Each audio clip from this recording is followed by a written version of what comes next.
Welcome to the party. I'm Sam Ekstrom of Locked On Sports Minnesota. This is the show where we deliver great proverbs like happiness is good health and a short memory. I'm Luke Braun of Locked On Vikings. Are you sick of Aaron Rodgers headlines? Well, I've got some pretty bad news. Hey, this is Arif Hasan with the Wide Left Substack. The chat wants to know if Luke Braun is on the right again. Here's a tip he always has been. Luke Inman at Luke_Spinman. Hey, Twins season opener just hours away. Support the club today. Watch the game on some offshore shady website. I don't know. Locked On Sports Minnesota podcasts. It's endless Minnesota Vikings talk with the diverse voices of your local experts. It's time for the Minnesota Football Party. It's your guys hanging out talking next level Vikings football. So join in with Arif Hasan, Locked On Vikings Luke Braun, Superior Sports Talks Luke Inman, and Vikings insider Sam Ekstrom, plus the biggest names in Minnesota football for the Minnesota Football Party. And it starts now.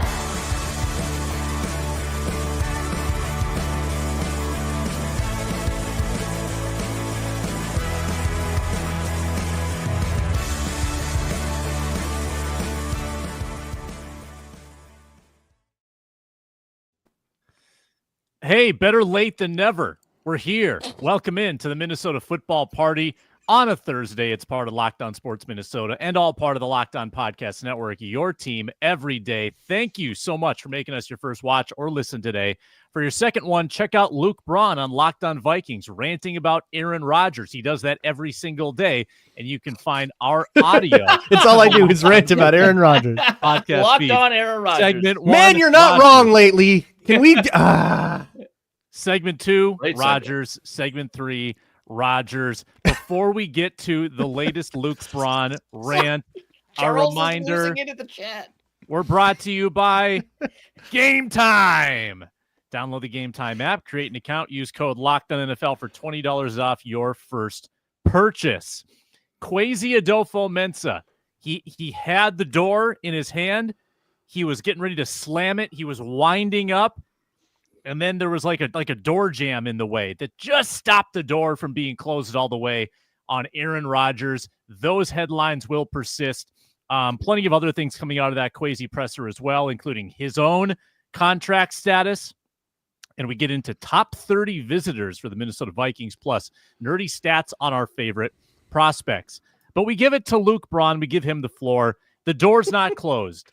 The headlines will continue. Because Kwesi Adofo-Mensah, flow. He refused Until morale improves. in absolutes. He refused to speak in absolutes. Of course he does. That's what he does. Yeah, it's not. Could you imagine if he was like, Josh is our guy? Like, we all saw that. We all saw what happens when you speak in absolutes as a GM. They all drape everything in caveats. So I did a show that came out this morning on this whole thing and included like the entire quotes. Like, just cut to Kwesi. Okay, here is what he said. And I think if you take what he said and actually try to infer what he meant, what he wanted to try to say, it's that the Aaron Rodgers thing is over unless something changes. If JJ McCarthy tears up his knee again, then maybe we reopen that door. But it would take something like that. That is my interpretation of the thing. That feels like that's not what anyone wants to say, specifically because that's a boring headline. Okay, so I'm not going to disagree with any of that. I just think it's like very funny that you have to hedge your bets against a potentially catastrophic event. Like, as if, I mean, like, maybe they would, but like, as this if, is where Teddy happened. Like, it wasn't even 10 years ago, you know? What I'm saying is, like, if Teddy happens, right, again, you know, heaven forbid, right? But if Teddy happens again, and they sign Aaron Rodgers in response, how many people are going to be like, hey, wait a second, you said you weren't going to sign Aaron Rodgers, yet here you are signing. That's ridiculous that you have to be like, yeah, man, you're right. I should have been more ambiguous because now you've got me in a gotcha. And I It have sure to is decide ridiculous. as But Yep. also, do you want Aaron Rodgers or Brett Rippon week one? Who do you want? Yeah. So I'll take the heat, but okay. Yeah, No, it's. I mean, we've had this conversation already. You're not doing your job as a GM if you're not doing your due diligence, researching every possibility, looking under every rock. Of course, there's been conversations in that building about Aaron Rodgers. We know that they wouldn't be doing their job if they weren't having those conversations. Also, we talked about if you're Aaron Rodgers. Of course, if my other options are it was the Giants and Steelers, now it's just the Steelers, or the Vikes. Of course, that's my top pick. Minnesota, they got everything set up. But, as you guys just mentioned, not closed in New York, Luke. We could have one of the greatest quarterback rooms of all time. Here's my question, From a though. headline perspective. 2014 NFC Championship every day in camp. It feels like, okay, we're not going to slam the door shut because, okay, we got some PTSD from, like, Teddy Bridgewater injury, stuff like that. Where's your cutoff, though? Is it like, okay, we made it through training camp? Okay, when we he made it signs through with the the preseason. Steelers? And, okay, so Like, at that point, what if Jimmy JJ agrees McCarthy with gets hurt $10 week million 6 and Aaron Rodgers is on the couch? Aaron Rodgers like, got yeah, hurt you the call him, fourth play of week 1. So, like, where is the cutoff? I mean, eventually, you're right. Aaron Rodgers has to go make a move, and I would think like at a certain if he's going going to sit out the year, but also you might have Ryan Tannehill on speed dial if you prefer That's that. true too. Like, Yeah, I think that it was made pretty clear too by Kwesi mentioning the comp formula. They're not making this move until after the draft. So we're going to have at least one more month to suffer until we can get some clarity. And they might sign Tannehill. For hacks who can't talk about football, get something to talk about for a whole month. It's juicy. It's great. Yeah, I think if he agrees to a $10 million contract, the Vikings would sign him right now. Comp formula be damned. I agree. I think that this comes down to the terms in some way. I think that if Rodgers met their terms, if he went all the way to what Kwesi was asking, I think this becomes more real. I think the fact that KOC is part of the courtship of Aaron Rodgers, he's like the point man. He's making the calls. I think that's more real. These aren't just internal conversations. Hold on. What are the headlines? Because they've been friends for like 15 years. Yeah, what are the headlines that like we probably should be talking about way more, but haven't because that's how headlines work? Is that didn't JJ McCarthy say his like knee was at 100% or something like 3 days ago? That feels important, right? But then later in that interview, he said that they didn't call him QB1, and that's what everybody ran with. Because all everybody wants to do is like create QB drama in Minnesota. We haven't felt joy since the 2009 offseason. We just want to recreate it. I think Judd Zulgad said this on Score North. He was like, "All right, well, if you're taking QB1 snaps in camp, you're the starter. We don't have to do this," which is like a crazy thing for a sports radio personality to do. But I mean, he's right. Like, okay, yeah, we haven't named him the starter. He's just taking all the starter reps. Like that. I mean, that seems to be the plan. Okay, great. I don't know why there would be any discomfort on the Vikings' part, unless it's Aaron Rodgers, in which case it's probably not a competition. Why would you not? I think Kevin O'Connell knows how JJ McCarthy is wired. I think that's what happened. I think he knows that JJ McCarthy is going to do his like motivational speaker whatever stuff in response to not being informed. He's familiar with the grind set. Yeah, it's the whole deal. Which I'm not saying it's a bad thing. It's just not really something I 100%. How does the signing before and after affect the comp formula? Like what pick are we talking about that they would lose if they signed him before the draft? Well, I don't expect him to sign with Pittsburgh or Minnesota or anybody until like so Aaron Rodgers would not count toward the formula. He's not affected by the because he got cut. Yeah, if they signed a quarterback, another quarterback. As long as that quarterback is making less than like $25 million. No, Tannehill wouldn't count either. I don't think. Oh yeah, that's right. He didn't because he's sat out a year. Yeah. But if they sign a quarterback that counts, as long as that guy's making less than $25 million, it would cancel out. I think it would be the Daniel Jones pick, which is either a 4th or a 5th, depending on if he wins the competition. If it's more than $25 million, it cancels out the Sam Darnold pick, but I don't really know who that would be. Got it. Yeah. Okay. No, that's good to know. Other hot topic, I would say, from that press conference, Kwesi on his own contract status. This to me is honestly, this is more of a nothing than the Aaron Rodgers talk. I think that the Vikings probably would have aligned these contracts and announced them at the same time, if not for the stupid, and this probably got me fired up the way that Rodgers headlines are getting you fired up, Braun. The trade rumors about Kevin O'Connell at the end of the year were so annoying, so off base, so off-putting that I think they expedited that talk. I think they went ahead of schedule. I think they got it done the week after the season to put it to bed. You're right. I don't think that they planned on having that done so early, but because they did, Kwesi looks worse because he's waiting. I honestly think that's what happened here. He's busy. Yeah, He's got stuff going on, man. It's March Madness. He's not going to do a contract negotiation. Well, he's gonna watch Princeton. Come on, no. Yeah. No, I want our listeners to understand what just happened here. Our clickbait specialist, the guy who sets up the worst takes imaginable for us to react to, got so mad at a headline for once. The headline must have been so awful that even Sam Ekstrom was like, I cannot believe people are talking about it like this. That's how you Brought know. to you by the same people, by the way, all this. The same people that brought you Justin Jefferson trade rumors and Daniil Hunter will be traded before the draft. Yeah, incidentally, Sam's hot takes are so hot that Xfinity cut him off. He's on a Wi-Fi hotspot. He had to go hotspot Yeah, because he's so being hot. censored by the federal government. Yeah. Yeah, right. Which we don't have to talk about that. We'll just say that that's what's happening. Apparently the voice went robot, according to Chris. Yeah, a little bit robot, yeah. Do you want us to call you out every time? May as well. Haven't seen Sam this passionate since Hawkinson's ear infection. Oh, don't get me started on the ear infection. The equilibrium's off. Something with that ear, man. I don't know. My kids have both gone through the ear infections. You know what they did? And this is groundbreaking. So maybe Would they TJ play Ask for an tight end for the extension? Minnesota Vikings? If you want me to be a part of this family, I need Football another practice? 4-year. Right. Yeah, okay. I don't think that TJ Hawkinson or the Vikings probably had access to this kind of medicine, but we went to the pharmacy and we got a little tub of liquid, poured it into a capsule, and they would drink it. And then they were better the next day. Advanced medicine might be quack stuff that the Vikings don't subscribe to. I don't know. Well, if they bring in Aaron Rodgers, they sure as hell won't. Shaman? Or who'd you get that from?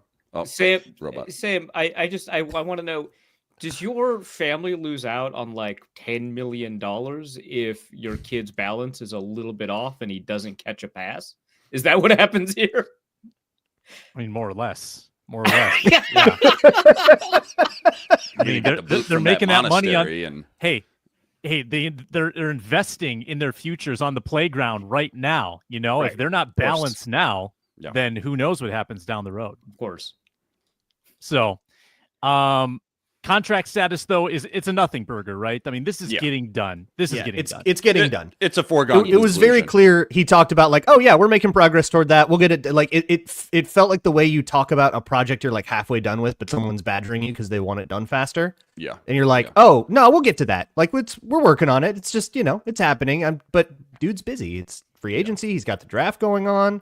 There's basketball to watch. It's not his priority. Yeah. It's such an interesting development that we care about lame duck years for general managers. Like we did not care about this. He 7 bristled years at ago. that question too. I thought that got a little spicy when somebody asked him like, so is it weird that you're on the last year of a contract, but you're making decisions for the future? And he was like, if you get to know me,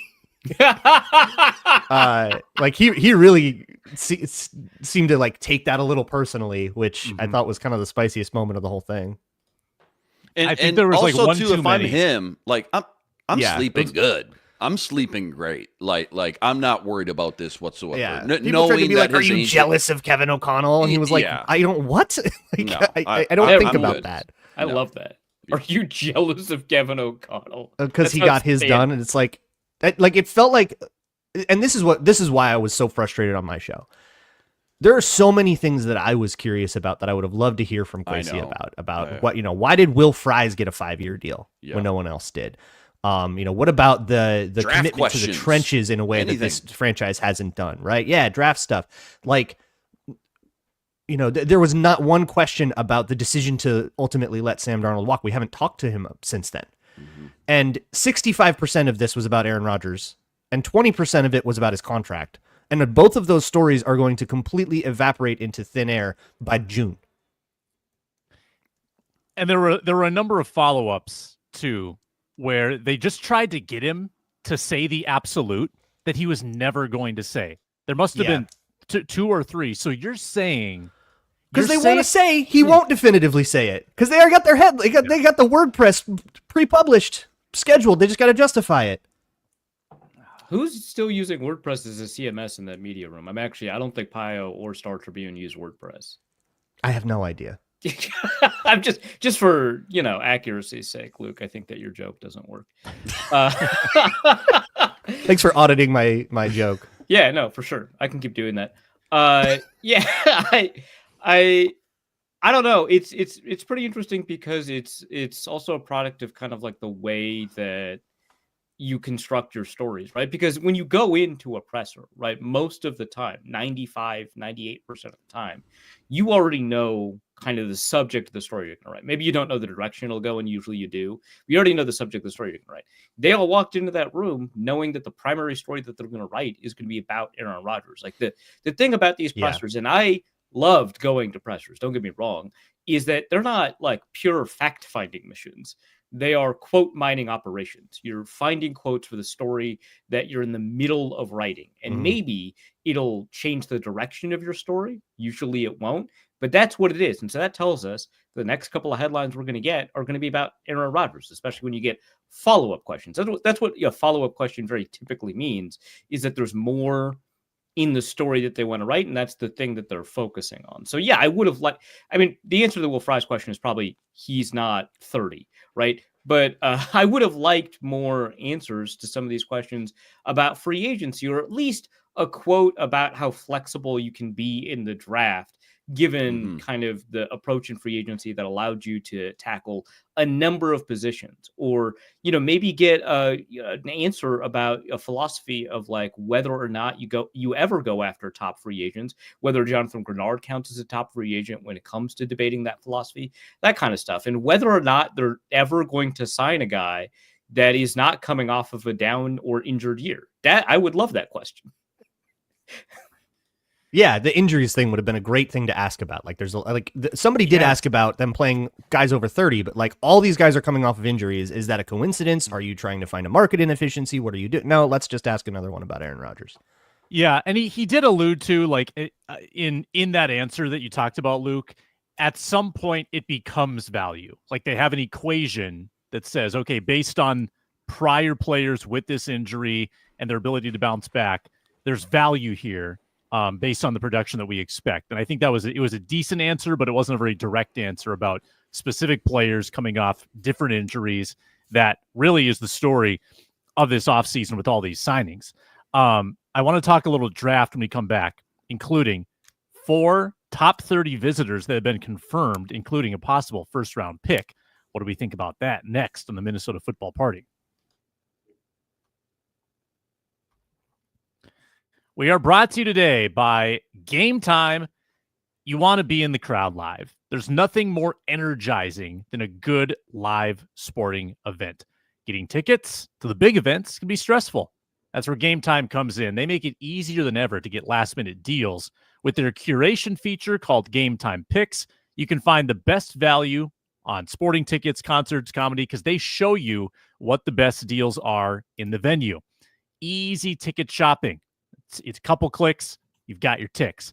The lowest price guarantee, where GameTime will credit you 110% of the difference if you find better seats.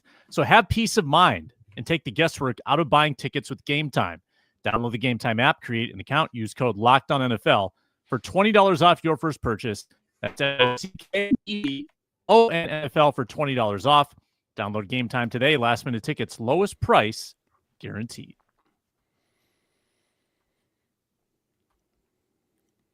Sam, have you stopped prompting us to say game time? Or is that Game time? Change?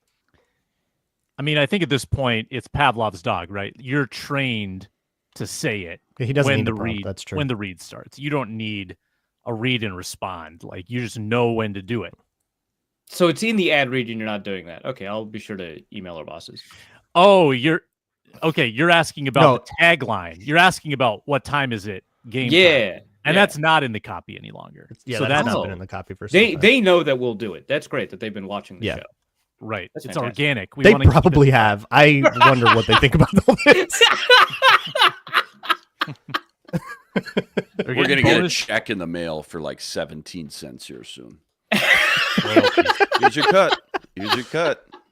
Royalties. Any You mention earned is it. a good mention. I don't think that's true, but let's keep up that energy. Yeah. Top 30 visits for the Vikings. 4 names were aggregated. Thank you, Will Raggets, for doing the legwork on that. The 4 names. The segment is titled "Fave Top 30 Names," and there's four of them. Four of us. God. I'd call dibs on Derek Harmon, I guess. I don't know. Well, I want to talk about Ja'Cory Croskett Merritt. So that Krosky works out Merritt. great. Shrine game stand out. Let's talk about Derek Harmon, though, because while the Vikings have oftentimes not played their hand with the top 30 visits, they'll bring in players that they have no intention of drafting. It can be a game or a diversion. Let's talk about Derek Harmon. Interior pass rusher from Oregon, previously Michigan State, first round potential. Give me a minute on Derek Harmon. I know you're the guru. You'll have an opinion on this. Yeah, of the 4, he's definitely the chalk guy here. He'd be worthy of the 24th pick. I feel like, again, this defensive line, this defensive tackle class is so deep. Maybe it's missing the blue chippers at the top, but like it's kind of pick your flavors. So there may be a guy, Kenneth Grant could end up going a lot higher than we think. Some of these other guys may be going a little bit lower. But for Harmon, 24 in that late first round feels about right. I know I brought him up once already for the prospect of the day. 70 quarterback pressures, something just insane. I want to say he led the country for defensive tackles and quarterback pressures. But he would be a great guy to add to the mix. You know, you got these 3 veterans now that you've brought in, and bringing in somebody. I'm trying to think of the last couple first-round defensive tackles they brought in. Obviously, Sharif Floyd, he flashed. He was on his way. That didn't work out. Kevin Williams, Oklahoma State, top 10 pick. Who's it going to be, Terrell Suggs or Kevin Williams? They go with Kevin Williams. Obviously, he panned out. But Derek Harmon, I feel like would be a great addition. You just can't – it's almost like – the cornerback competition or conversation, I should say, where it almost feels like you just can't have enough of these guys. Not saying that every team has that hockey rotation, but it just feels like after watching Philly and the way they kind of wrote out their blueprint as far as how we want to win games, the trenches have become the A topic for almost every team, especially in this draft class in this offseason. And you know, you look at some of the signings as well, offensive linemen and defensive linemen, the money, the contracts some of these guys got, the kind of proofs in the pudding. But yeah, Harmon would be worthy of the 24th overall pick. Obviously, he'd be playing behind 3 veterans. I'm not sure if this is like a Dallas Turner type of situation year 1 where, you know, we're all hoping he would have got more playing time, but certainly he would be a good guy to add to the mix for sure, especially adding finally somebody with a real, I guess, talent, I guess I would say, for interior pressure and getting after the quarterback and getting in the backfield. Yeah, the thing about Harmon that like differentiates him between the rest of the guys in this class, I think, is so he gets a ton of production. He's like led college football in pressures, I think. Yeah, 55. Yeah, 50, like an insane production, but then a bunch of missed tackles. Like there's a whole bunch of examples of him like getting into the backfield, but then Overshooting the a running little back bit. or the quarterback like gets away or whatever. To me, that doesn't really bug me at all because a lot of that has to do with the fact that like someone's not containing, or you know, if you're just one guy in the backfield with a running back and he's faster than you and you don't have any help from any teammates because they're all getting beat, like it's going to be a pretty hard thing. In the games that I watched, which was not comprehensive at all, I thought a lot of them were like he did get kind of lucky with like a busted protection or something like that. But sometimes it's like knife through the gap. It's, you know, get off the ball quick and clean. And I think what the thing about Harmon for me that I would think the Vikings are most into is everything is polished. Everything is really pro-like. The way that he sets up against the run, the way that he takes a double, the way that he takes a down block. His pass rush repertoire is, I mean, he's no edge rusher, but good for DT. So everything is kind of ready to go right out the box. So he would be ready day one. You wouldn't necessarily need him if you got all these other guys, but they're all over 30. So this is absolutely still very much a draft need. Yeah, 55 quarterback pressures. That was That was by far and away the most Yeah, in the next college. is Like like the second, 44. Like it's like 12 yeah. more or something. I know it's more than 10. Yeah, more he than the also second best guy. like ranks second among all defensive tackles in pass rush productivity, which is a rate stat. So it's not just that he has a high volume; it's that he is pretty efficient on his volume. I find him an intriguing prospect, right? Because he is a very big defensive tackle for the amount of production that he gets. Typically, when you see that kind of pressure production, you get smaller guys, 280, 285. He's 313 at the combine. He's 6'5", 34-inch arms. Huge. What I find kind of interesting is that I don't know that he has a pure position that, he slots into easily based off of his prototype of play and the prototype of his body in the NFL, right? So I think he's a good player, right? This is not like a concern. I'm more curious about how he'll be used. But, he's obviously, I don't think he plays like or is as big as you would want a one. Definitely not a 0, but a 1 to be, so like a nose tackle. But he doesn't, I don't think, have the burst you'd expect of a first round 3 technique. That's not to say he can't play 3 technique or anything like that. But to me, he doesn't necessarily have that kind of burst.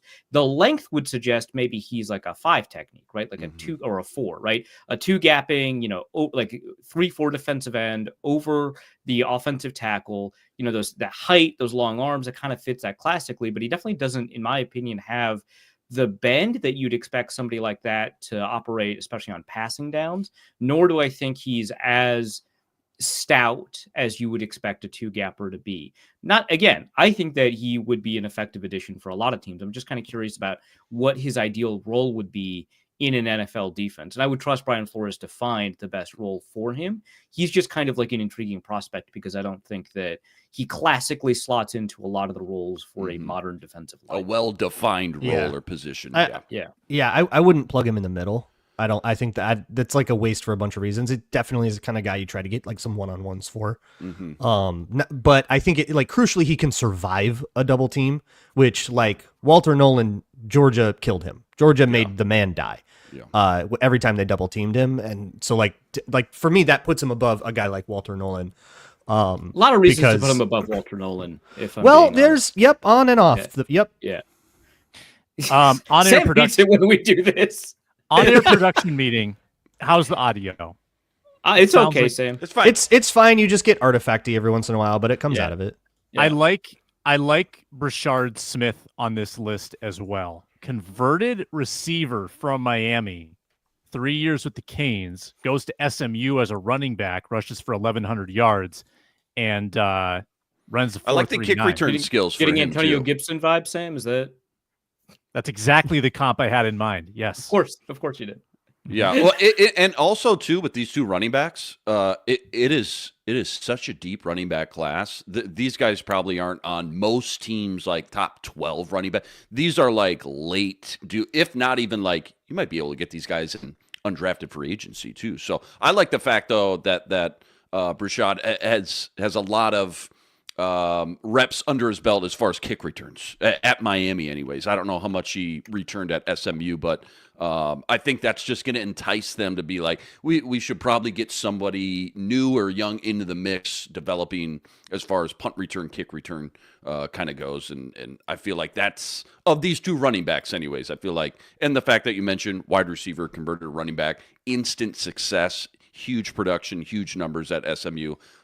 It's enticing to think about his potential and kind of his ceiling with some polish and coaching after 2-3 years. But a lot of fun stuff from him for sure. 18 touchdowns, 1,600 yards his first year. Yeah. At running back, I'm saying. I like him a lot. I've also got another punt return candidate I'm going to suggest later in the show. But when we come back, Ron Johnson will be with us, and I'm going to ask him about the Vikings win total. Yes, Shadow, going to get to your comment next on the Minnesota Football Party.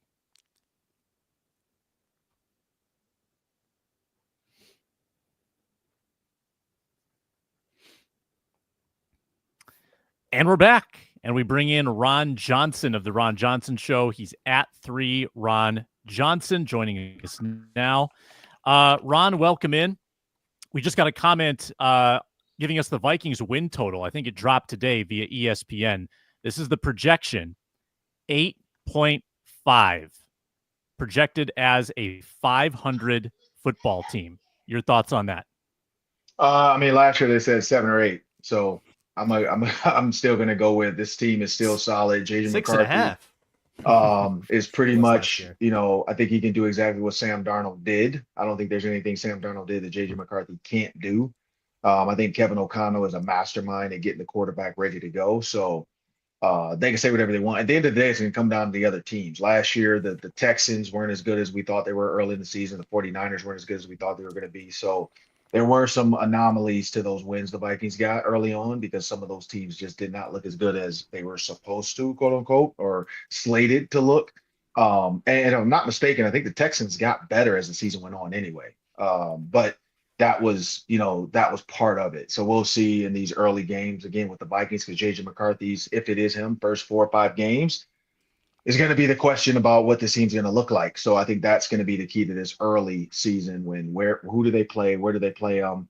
Because that's always the fun thing that we do for Vikings.com is the schedule release. Because like I always tell Sam, I get it probably 2 or 3 days earlier than the world knows, and we're not supposed to say anything, but that's the first thing I start diving into is with those first 5, because last year I think I had them 3-2 and I was completely wrong. They were 5-0. And this year we'll see what those first 5 look like, because that's going to determine the season. If they start out 1-4, oh man, pitchforks are going to come out. But I'd say in my opinion, I think for sure 10 wins minimum. Love it. Ron, it's about the time of year again for me to ask you, draft less than a month away. Who are the Gophers I need to know about? Well, I mean, I think everybody knows about him now, but Ariante Ursery, the one though that jumps out there. So the usual suspects are Ariante Ursery, Justin Wiley, Joyner, and Joyner. and Ja Joyner. Like those are the names that went to Cody Lindenberg. Like Cody Lindenberg, I talked to Chuck Pagano, and I got a chance to talk to Brian Flores for a while, and they both said, man, Cody Lindenberg is going to be one of those guys that gets in with the team right away, becomes a staple linchpin at linebacker, special teams, and he plays 8 to 10 years because he's willing to do the dirty work. And so I think those are the usual. But the name that a lot of people don't know or hadn't been talking about, that I think is going to be, sorry about that, that I think is going to be really good is going to be Ethan Robinson. And not really good from an NFL perspective, but Ethan Robinson from depending on the scheme he gets into. And if it's a zone type of scheme where they play a lot of zone, he at his size and his jumping ability, I think he fits because he's a cover 2 corner that can rob a deep over. He's a cover 2 corner that can rob that whole throw when you're trying to throw the fade right behind him. Or you're trying to throw a corner route from the slot behind him. Kid jumped a 42-inch vertical. If you look at this last season, he got tested a lot because Justin Wiley wasn't being tested as much on the other side. And he wasn't like, there was nothing where you're like, man, this guy is not good. And the one thing I noticed from his pro day is a lot of the scouts I talked to, a lot of the coaches I talked to, they were like, all of them said the same thing. Like, man, what do you think about this Ethan Robinson kid? And so, and I told him, like, I looked at him eye to eye. We had him on the Ron Johnson show. He and I stood eye to eye, and I'm like, this kid is like, I'm 6'3". This kid is legit 6'1.5". Like, there's no lying, because a lot of guys lie about their height. They'll be 6 feet, and then in the book they're 6'1.5". That kid is legit. I mean, for those that go back and watch the Ron Johnson show interview with Ethan Robinson, he is legit 6'1.5". Like he is that tall. He was looking me in the eye. And when you think about some of the bigger receivers in the NFL that teams are worried about, he's a guy you can put on him. He's strong enough to also deal with the tight end. I'd say from other than that, like Dragan Kesich at kicker, he kicked a 65-yarder this pro day. And so I know a lot of teams did the ooh and ah when he did that. Could he go in the 7th round? Potentially, if a team really falls in love and they think they need a kicker to bring in to compete. But I definitely think he's going to get bought in somebody's camp, because when you hit a 65-yarder in front of scouts, a lot of people are taking notes. Like, hey, if we have a spot to bring this kid in, let's bring this kid in. What about Daniel Jackson, Ron? So Daniel Jackson is an anomaly because he didn't run as fast as he wanted to. And so I talked to him after about that, and I talked to a couple coaches too there at the pro day. And their biggest thing was they watched the tape. So in the tape, and I made sure to speak on that too. I watched the tape. They watched the tape. The biggest thing about Daniel Jackson, he runs really good routes. And I told the Vikings that. I told the coach that too. I'm like, he reminds me in the slot of a guy, like if you go back to even Keenan McCardell in the slot. Keenan McCardell in the slot wasn't like super fast. He just was super smart. He was always in the right position. Whenever he went to the slot, he was always in the right spot. We played the Jags back when I was with the Ravens. I remember like he was all, and then we played the Bucks. He was always in the right spots. And that's what Daniel Jackson's going to give you. I don't know what round he's going to get drafted in, but I do know he is going to get drafted. Even forgot the coach that said it to me. I think it was the Titans, but he basically made a comment. He's like, man, you know what? Like, who cares about a 4.4 if you can't run the right route, so you can't catch a ball? And and nothing against Arkansas football. I know everybody saw their pro day and how fast their receivers are, their track guys. There's a reason why those guys aren't considered first round, second round picks. Like, a lot of them don't run good routes and they don't catch the ball. So you can run a 4.2 all day, but can you catch the ball? And I think that's where Daniel Jackson's going to set himself ahead of a lot of these guys, is he's able to get. And then Elijah Spencer. I think Elijah Spencer is going to be a guy as well that's going to get bought into somebody's camp. He had a really good pro day. Max Brosmer threw well, and I think that helped those receivers. And I think that's part of it. And then Nick Callerup is gigantic. Like, I don't know what he's done this offseason, but he looked huge. And he's not a Gronk. He looks like Gronk size-wise, but he's not that guy at receiver. I did have a chance to work out with him a couple of times this offseason. His trainer had me come over to Edina, to Braemar, and do some route recognition stuff with him, do some inside tight end stuff with him. And so when I watched him in this pro day, I could see he was utilizing his size and the routes they were coming up with. He was utilizing the size to, get off the body bag, as you would call it. But I think he's a true blocking tight end that's going to give you, like, he's like a Josh Oliver. He's a true blocking guy, but he is huge. Like, I don't know, like, if he's like, I don't know what happened. I don't know if he's like in the weight room, but he looked really big compared to what he did during the season. And he looked way more fluid too. So Nick Callerup is another guy. Again, I don't know. He won't get drafted, but he'll be a free agent pickup by somebody.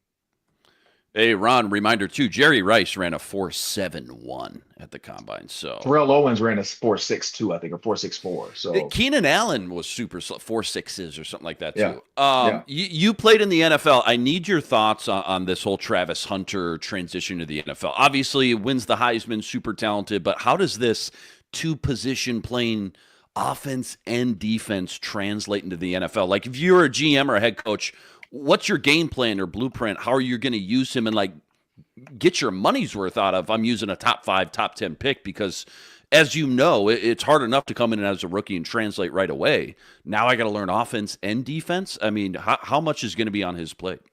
Everything. I mean, but if I'm a coach, when I bring him in, I'm going to look at where he does best. So training camp is the best thing about being a rookie. OTAs, training camp, mini camp.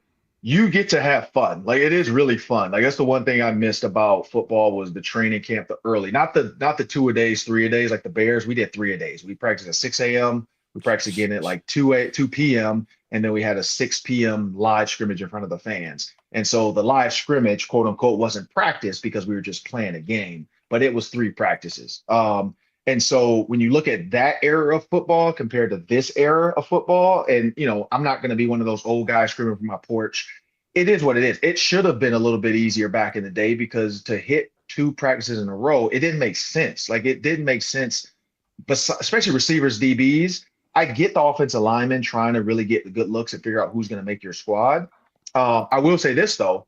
There's been a lot more offensive line, not busts, but guys put into situations that maybe aren't ready because they aren't doing as much in practice as they were able to back in the day, where you can get real full looks. You can really see who's a really good offensive lineman to pair who's not. But I think Travis Hunter is going to have fun. Like, he's going to play DB in 707. He'll turn around and play receiver in 707. That'll give them the idea of, like, can he actually get separation or make catches on some pro DBs? Vice versa, can he shut down pro receivers? On the flip side, and then honestly, like, depends on the team. Like, that team might not have good DBs or receivers that he gets drafted too. So that's going to be the other sad part, is if they are down a guy, like, I could see them really doing it. Like the Minnesota Vikings, for instance, he's not going there, but if he went to Minnesota, he would be CB1 right next to Byron Murphy. But then if, like, do you need him on the receiver side? Not as much. You know what I mean? Like, you have Justin Jefferson, Jordan Addison. So if I'm Kevin O'Connell, I maybe just use Travis Hunter every once in a while just to fill up his fun little rookie package. of the year. He's gonna be rookie of the year. Let's make sure we get him some stuff. That's a team that probably doesn't need to use him as much. But if you look at, like, the Tennessee Titans, for instance, they're like, yeah, we'll take them on both sides of the ball. So I think that's going to be the key, is whoever drafts them where they fit. But the one thing about minicamp and OTAs, it's going to be how much, because everybody says it's like drinking water from a fire hose.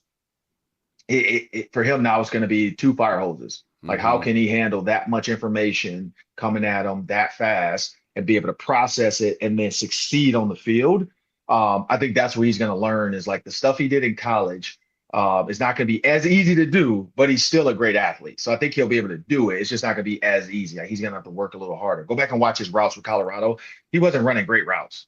Like, he was just getting open. And the quarterback, because it was his dad's, his stepdad or his surrogate uncle, Dion, make sure his son threw every ball he could to whoever was there. So a lot of those routes weren't always like NFL style routes. Yeah, I feel like any of these top 5, top 6 teams that could potentially take him need both cornerback and wide receiver. Hence why they're probably drafted in the top 5, top 10. But yeah, going to be interesting. Lot on his plate, but extremely talented player for sure. Must be Patrick Peterson playing both ways. Also, quick correction, Luke. No one has ever provided a source for Jerry Rice running a 4.71. Bill Walsh said he ran a 4.59. So needs to say. I don't know. My Google says different. No, I'm kind of curious about team building, right? Because a lot of discussions about team building try to replicate what like the last Super Bowl winner did. And the Eagles are known obviously for having constantly invested in the defensive line. First, is that like really an effective strategy? It feels like we have a different team construction winning a Super Bowl every year. So like, why try to copy the last guy instead of trying to be the new guy? But second, do you think that would be an appropriate approach here, specifically for the Vikings, given that they have invested so much in the defensive line in this free agency period, but they're like old, right? So you can grab a couple of guys for the long term. Yeah, I think every team has a different way of getting to a Super Bowl. One, you got to be really good and you got to be really lucky. Like, if you go back to the Chiefs, half the games they won last year were luck. Like, I mean, if the Ravens tight end cuts his toenails, it's a touchdown. If you can go back and look at a bunch of different things. If the Bears, or I forgot whatever team that was supposed to be kicking a field goal, maybe it was the Raiders, but they were half inept and smart enough to realize we just kick a field goal here, we win. They win that game. So there's a lot of little situations like that you have to be lucky as well as good. For the Chiefs, I mean, Chris Jones, yes, but then it was also linebackers, and then it was really just Patrick Mahomes. It was Patrick Mahomes in that offense. That's what got them there. The 49ers, offensively, they just did a whole bunch of stuff to get around. Go back to Belichick. Belichick was the overall Patriot way. So we're going to be team first. It's all about family. It's not about this, and this, no outside walls. It was Tom Brady, Gronk, the receivers, that offensive line was really good. So every team kind of has their thing. But if you think about the Eagles' defensive line, I'd say for the Vikings, it's not just the defensive line. I think Grenard and Van Ginkel go in that. And so I'd say it's the rushers. And so I think the Vikings have done a good job of, bringing in Jonathan Allen, Hargrave. Again, got to be healthy though, but bringing those guys in. And that's something. The goal is, if you can get off the field and not have your defense be on the field for too long, that's kind of the other key to success. Can you get off the field? Because the bend but don't break is okay, but eventually you're going to need to get the ball back to your offense. And so I think it's not so much replicating. The other thing about the Eagles, though, people put a lot of, onus on their defense and a lot of like props, but you have to look at the way the offense was built. The offense was built to not have turnovers. They ran the crap out the ball. They took the air out of the game and the clock. So not to say the Vikings have to run the ball like that. I mean, they do have 2 really good running backs, but I think you can run hitches. I keep going back to this. Look at Jerry Rice. Look at Jerry Rice's route tree, and he was the best ever. He didn't do a bunch of crap. It was curls, slants, hitches, digs, comebacks, post corners, post. Basic. I'm just better than you. It's just very basic stuff. Terrell Owens, same thing. Hitches, slants, one steps. Randy Moss, give me the ball right now. Just throw a smoke. Give it to me right now. Let me make this guy miss. And so I think that's a way for Kevin O'Connell to be able to control the clock a little bit too, by throwing the ball out of his hands quick. I mean, the Rams do it. We talked about that. Puka Nacua, Cooper Kupp. It was like basically give it to Puka, who is a running back on the outside, and then you get up the field and give me 5 to 7 yards every time if the look fits. I think J.J. McCarthy is going to be smart enough to figure this out. I think Sam Darnold was. I just don't know if Kevin O'Connell always wanted to do it. But I think that's going to be the next step in the way the Vikings get to a Super Bowl. You got to control the clock offensively, and it can't always be these home run plays. Like Kevin O'Connell, in my opinion, got out coached by the Lions in that red zone because he was trying to hit home runs every play in the red zone versus let me just see if this gets me 2 yards and maybe he breaks it. Let me see if this gives me 4 yards and maybe he breaks it. That's the recipe. And that's why the Eagles, if it's first and 10, or sorry, first and goal from the 9, they're really going to want to put a tush push 3 times. Like that's how they operate. They're not going for the home run. They're going to just slaughter you and slice your neck until you bleed out. And I think that's where Kevin O'Connell can change that mindset and say, look, I don't need to get it all on that first play. It doesn't have to be an end zone play. Maybe I can run a quick out. Let me get 2 yards, put me down to the 2. Hey, if I run a 0 drag, maybe he breaks it, maybe he gets tackled. That's 1 more yard, and then we're at the 1. Let's not run the ball, or let's run a tush push. Like, I think there's better ways, and the Lions just kind of had Kevin O'Connell like a little bit trying to really go get it because of the type of team they are.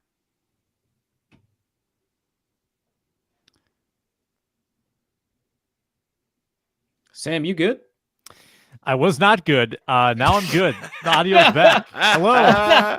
You just went from a first round pick to day 3. That was rough. I fumbled the ball at the goal line. I was like, is it frozen? Like, are they?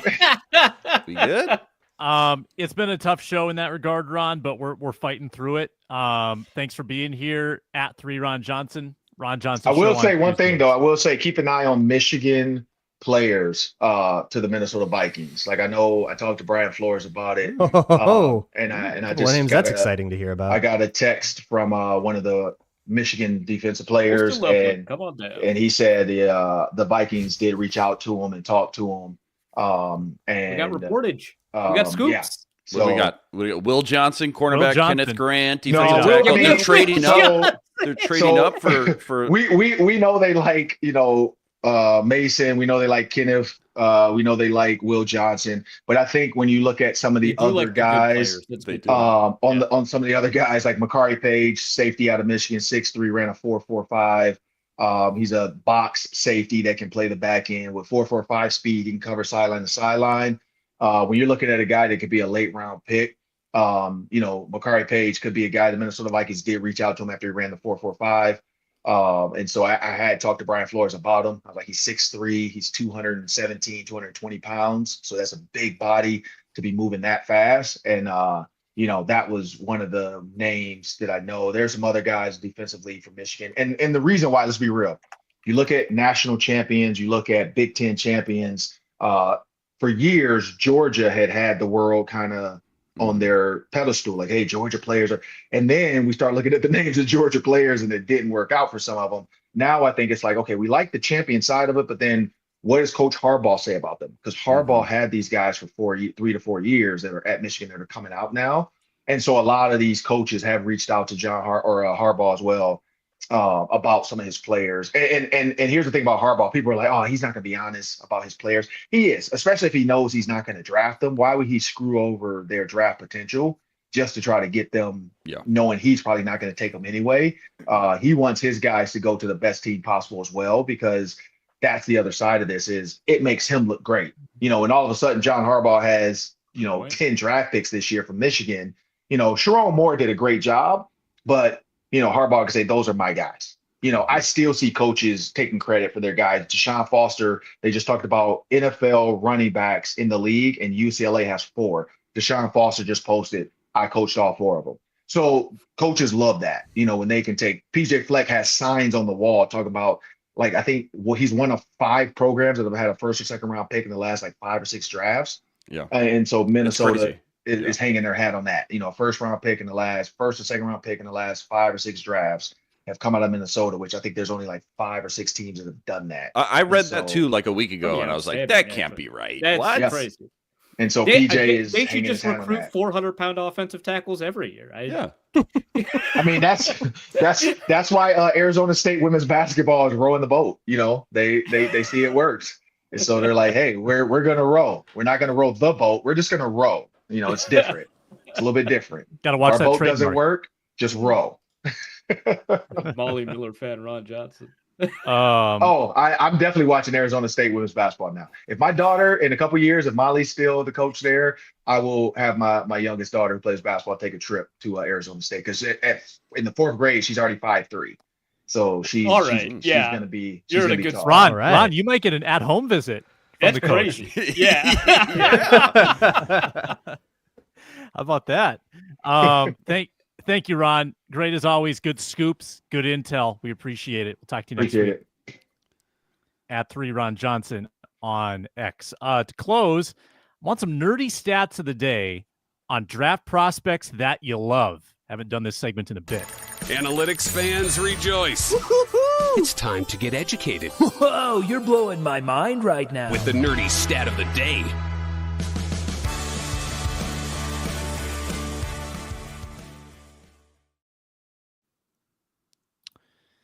My audio stinks today. Someone else should probably go first. Ron. Let me Google one real quick. Here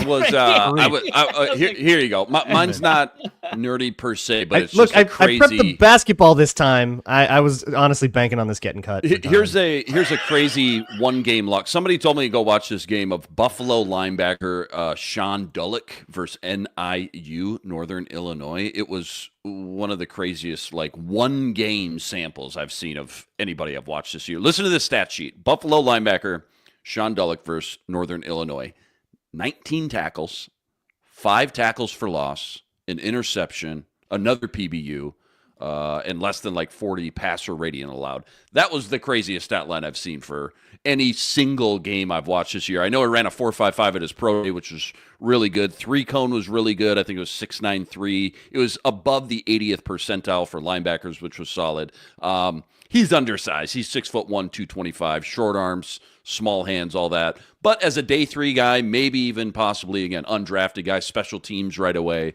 I like the small sample, very small sample I've watched of linebacker from Buffalo, Sean Dullock.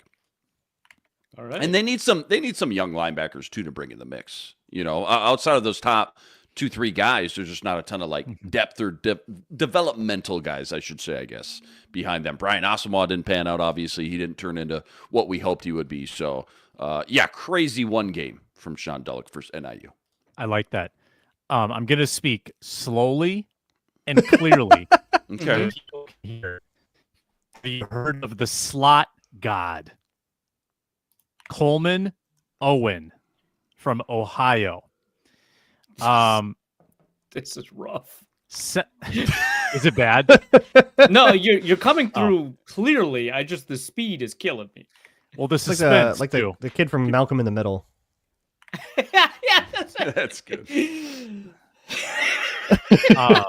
Let me say it real loud and real slow. Anchorman 2. Let's start again. Coleman Owen, Ohio. Second most slot yards in college football last year. 8th in yards per route run. Super efficient, super high volume. Also returns punts. 39 punt returns, 2 return touchdowns in college. 4 years Northern Arizona, 1 year Ohio. The slot god. 5'11", 190. Coleman Owen. Who calls him the slot? I just need to know where that That's self-proclaimed? Is that Yeah, self-dubbed? is it Footwork King on Insta? Footwork King? Yeah. I mean, there was the punt god, right? Ariza in college, and hopefully the slot god is not as problematic. I'm glad Those are not footsteps we're trying to follow in. Yeah, you looped around to that. Yeah, we got there. All right. Yeah, right. Yeah. Let's go with Darian Porter, Iowa State. A lot of people are talking about those Iowa State receivers. They are very impressive, legitimately so. Worth talking about people like Jaden Higgins. But Darian Porter, Iowa State cornerback, I thought was shockingly fluid during the combine for his size. He measured in 6'2", go-go gadget arms, really, really great physical tools, right? Really good, combine workout. I think his combine IQ athleticism score was the second best out of any of the cornerbacks. That's really cool. So I wanted to look up, his PFF things, right? Because he'd scored the second highest max speed on the defensive back gauntlet drill. Great, cool. He looked really fluid in the line drill. He also just happens to be number 1 among all the draft prospects in snaps per target. So he was able to deter targets. Now, that's not a 100%, completely positive thing. Richard Sherman used to talk about how a really great corner would actually invite targets so he can pick people off, like he'd be able to bait people. It's not a 100% thing, and the scheme might impact, these kinds of statistics. But you asked about nerdy stats. I like Darian Porter. He ranks really high in a really fun stat. That means he's good now. I managed to scrape one together. DJ Giddens, running back I really like, Kansas State. In his senior year, 5 different games over 7 yards per attempt.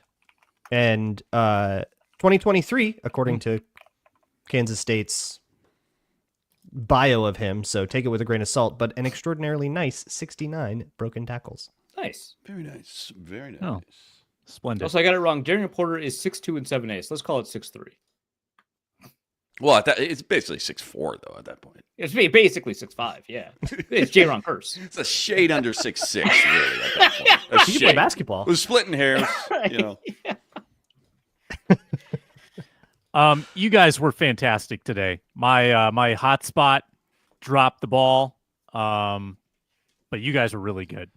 I thought it was a great performance on everyone else's part to pick up the slack. You're only as good as your weak link, but I thought you guys did a good job today. I'll be better next time. We learned it from watching you, Sam. Yep. Oh. While we all drop out and have technical difficulties and show up late. Yeah, Mr. Most Consistent other here. days. Yeah, Yeah. Mr. Right, Consistent. The Rock and For foundation today, Sam of the decided to show. open up our lads, and this is where we at.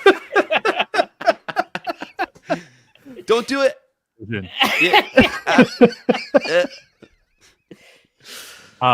We'll be back on Monday on the Minnesota Football Party. Hopefully the audio is better then. Thank you so much for watching, listening, commenting, and subscribing. And we will talk to you next time on the Minnesota Football Party.